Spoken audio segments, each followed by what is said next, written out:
In this video, I'll show you how you can add your credit cards to Paze. I'm going to do this on my computer, but it should look the same on the phone. First, go to the Paze website and select the Activate Paze in the top right here. You should see a screen that looks like this. Then, you want to put in the phone or email that's connected to your credit card accounts. So for example, if you have a Chase credit card, you want to use the email that's connected to your Chase account. Once you put your email or phone number and then put in the confirmation code, then you see a list of all the different credit cards that are connected to Paze. If you have a credit card and it's not on this list, you will have an option to add the card here. Once you choose to add a card, you should see a screen that looks like this and it'll let you log into your credit card account. When I first logged into Paze, I noticed that my Bank of America debit card wasn't on that list, so I went ahead and added it here. In this example, I'll use Bank of America, but for both Chase and Capital One, the process is pretty similar. Once you're logged into your Bank of America account, you want to hover over Profile and Settings, and then you want to choose the Digital Wallets option, and then you should see a screen that looks similar to this. Once you're at this screen,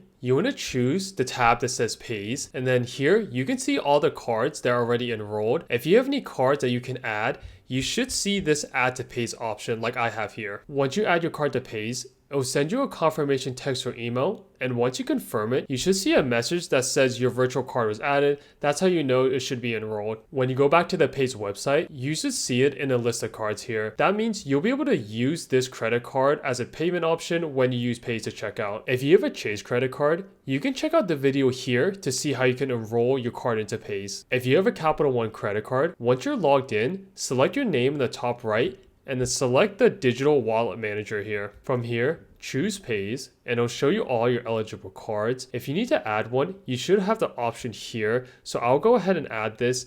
And then from here, it should get added as an eligible card. And then if you go back to the Paze website, you should see it added to your list of cards. Once you've added your cards to Paze, you want to go ahead and take advantage of this deal where if you spend $10, you can get a $10 statement credit, and you can do this 10 times per card. So that's why you want to go ahead and add your debit cards or any other cards that you might have to Paze. This deal only works at certain places, but you can see the list of the eligible stores on the Paze website here. For example, I've been able to use this deal at places like Sephora, Domino's, and Dunkin, and I try to maximize this credit by making a purchase as close to $10 as possible. If you want to learn more how to maximize this Paze deal, then check out this video.